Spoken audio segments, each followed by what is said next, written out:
Welcome back. અમદાવાદના posh વિસ્તારમાં લૂંટની ઘટના બની. જી હા, અમદાવાદના પોશ વિસ્તાર બોડકદેવમાં લૂંટનો બનાવ સામે આવ્યો કે જ્યાં રાજપથ રંગોલી રોડ પર સાઉથ ઇન્ડિયન રેસ્ટોરન્ટમાં કામ કરતા પૂર્વ કર્મચારીએ છરી બતાવી લૂંટી લીધા 2 લાખ રૂપિયા.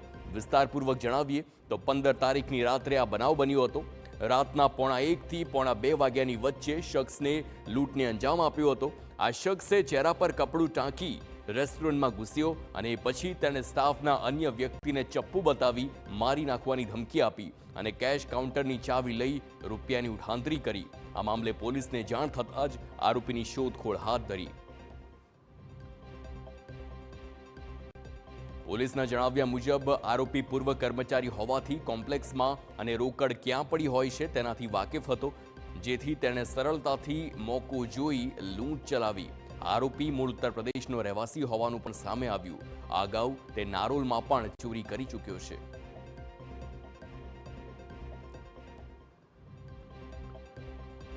પાછળની દરવાજેથી ઘૂસી ગયા હતા અને એમાં બીજા બે એમ્પ્લોય હતા. એને ચપ્પુ દેખાડીને એને ડરાવીને અને એને કાઉન્ટરમાંથી 2,20,000 રૂપિયાની લૂંટ એમને કરી લીધી હતી.